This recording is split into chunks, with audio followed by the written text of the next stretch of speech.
और शाम को 7:15 पर मोदी सरकार की शपथ होगी। आपको बता दें कि 9 जून वो तारीख जब तीसरी बार प्रधानमंत्री की पद की शपथ लेते हुए नरेंद्र मोदी नजर आएंगे। आज सरकार बनाने का दावा पेश किया गया। उस वक्त की तस्वीरें हैं जब राष्ट्रपति भवन में राष्ट्रपति द्रौपदी मुर्मू से मुलाकात करने के लिए पहुंचे थे प्रधानमंत्री नरेंद्र मोदी। समर्थन पत्र दिखाते हुए और सरकार का दावा पेश करते हुए प्रधानमंत्री नरेंद्र मोदी की तस्वीरें। और अब देखिए वो तारीख 9 जून जब मोदी सरकार का शपथ ग्रहण का समारोह है। तैयारियां जोर शोर से चल रही हैं। 7:15 बजे का वक्त बताया जा रहा है जब तीसरी बार प्रधानमंत्री के पद की शपथ नरेंद्र मोदी लेते हुए नजर आने वाले हैं। एनडीए की तीसरी सरकार बनने जा रही है प्रधानमंत्री के नेतृत्व में, नरेंद्र मोदी के नेतृत्व में। ये बड़ी जानकारी है। तीसरी शपथ की तैयारी और 9 जून को शपथ ली जाएगी।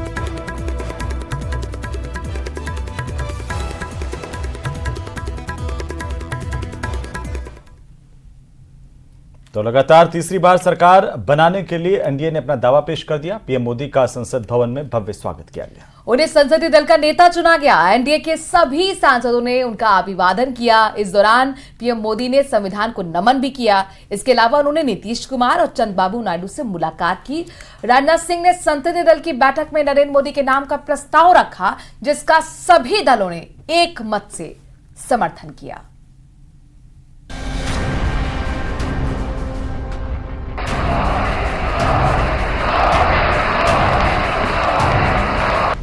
भारत माता की वंदे,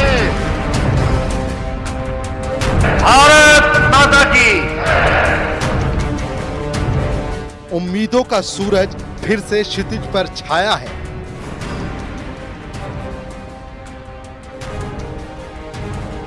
हर बाधाओं को तोड़कर एक बार फिर से मोदी आया है।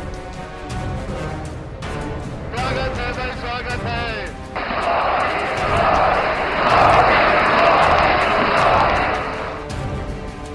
लोकसभा चुनाव 2024 में बीजेपी पूर्ण बहुमत से भले ही चूक गई हो, लेकिन एनडीए ने कुल 292 सीटें हासिल करके बहुमत का आंकड़ा पहले ही हासिल कर लिया है।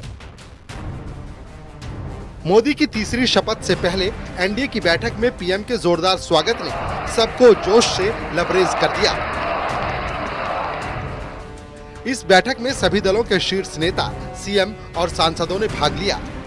बैठक के बाद पीएम के नाम पर फाइनल मुहर लग गई है और 9 जून को नरेंद्र मोदी प्रधानमंत्री पद की शपथ लेंगे।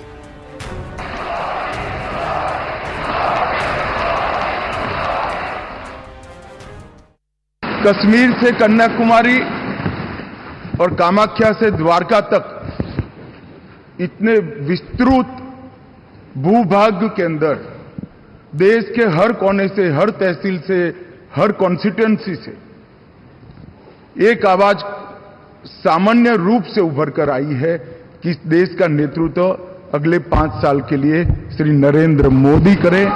इस सब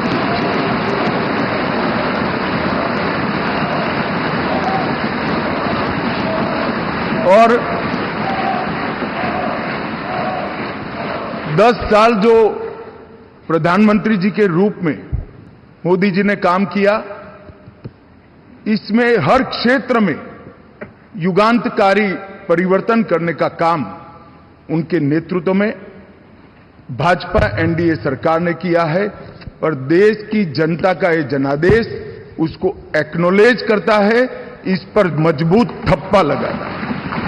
हमारी party Janata Dal United, Bharatiya Janata party संसदीय दल के नेता आदरणीय श्री नरेंद्र मोदी जी को भारत के प्रधानमंत्री पद के लिए समर्थन देती है।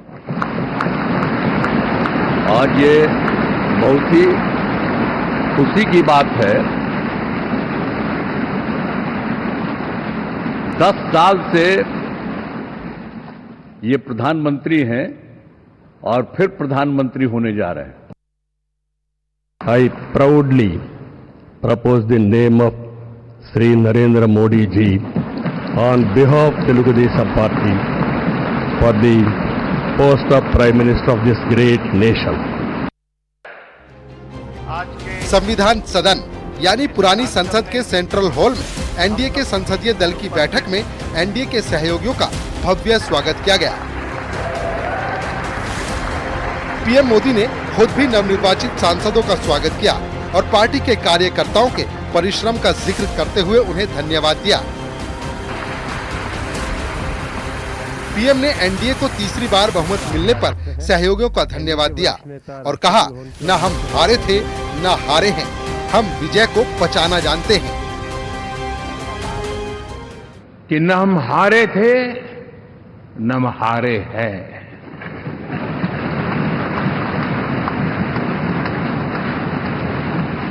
लेकिन 4 तारीख के बाद हमारा जो व्यवहार रहा है वो हमारी वो पहचान बताता है कि हम विजय को पचाना जानते हैं।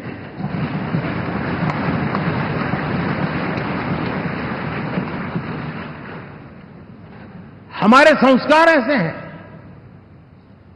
कि विजय की गोद में उन्माद पैदा नहीं होता है और न ही पराजित लोगों के प्रति उपहास करने के हमारे संस्कार है।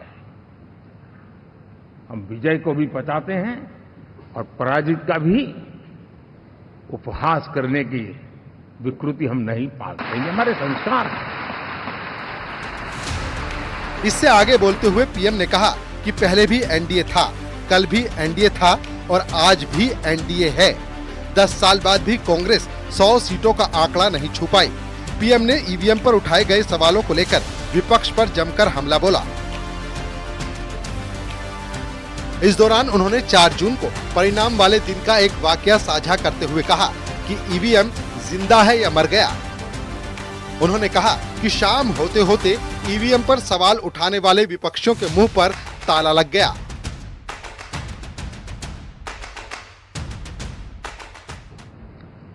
इंडी गठबंधन वाले जब ईवीएम का विरोध करते हैं तो मैं सिर्फ एक चुनाव के रूप में नहीं देख रहा। मैं मानता हूं ये लोग मन से पिछली शताब्दी के सोच वाले लोग हैं। वे टेक्नोलॉजी को हम महत्व न समझते हैं, न टेक्नोलॉजी स्वीकार करने को तैयार है। और ये सिर्फ ईवीएम में दिखाई दिया ऐसा नहीं, यूपीआई में दिखाया। जब हमने कहा कि हिंदुस्तान के लोग डिजिटल ट्रांजैक्शन करेंगे, फिनटेक की दुनिया में आज हिंदुस्तान का नाम हो गया, मानने को तैयार नहीं। आधार आज देश की एक पहचान बना है। मैं तो देख रहा हूं कि मुझे कई देश कहते हैं कि हमें आधार की पद्धति से आगे बढ़ना है, आप कैसे मदद कर सकते हैं। उस आधार को रोकने के लिए सुप्रीम कोर्ट में बार जाकर के परेशानियां पैदा की। यानी मूलतः ये प्रगति के विरोधी, आधुनिकता के विरोधी, टेक्नोलॉजी के विरोधी इंडी अलायंस हमने देखा है। साथियों, इस देश के लिए ये भी चिंता का विषय है कि विश्व में भारत के लोकतंत्र की ताकत को कम आंकने का प्रयास, और कितना एक्सट्रीम है।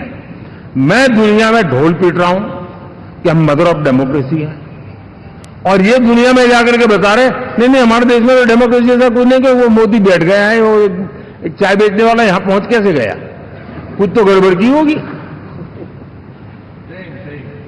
ये जो इनकी मनस्थिति है जी, भारत के नागरिकों को चुनाव प्रक्रिया के प्रति अविश्वास पैदा करने का जो उनका षड्यंत्र है, मैं मानता हूं कि अब दुनिया भी भारत के लोकतंत्र की विविधता, विशालता, व्यापकता, गहनता, इन सबको भी जानने समझने के लिए आकर्षित होगी। ऐसे ही इस चुनाव के नतीजे में देखता हूं।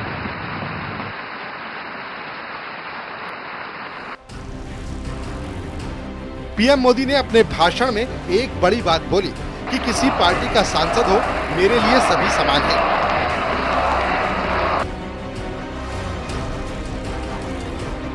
विकसित भारत के अपने सपने को साकार करके रहेंगे। मोदी ने दक्षिण के राज्यों में एनडीए को मिली बढ़त का जिक्र किया। इस दौरान विशेष रूप से केरल का उल्लेख करते हुए कहा कि वहां हमारी विचारधारा को लेकर हमारे कार्यकर्ताओं पर जुल्म किया गया। इतना तो जम्मू कश्मीर में भी नहीं हुआ था। आज पहली बार केरल से हमारा प्रतिनिधि सदन में होगा। इस दौरान उन्होंने आंध्र प्रदेश और तेलंगाना में बड़ी जीत पर भी खुशी जाहिर की। Bureau report, news 18।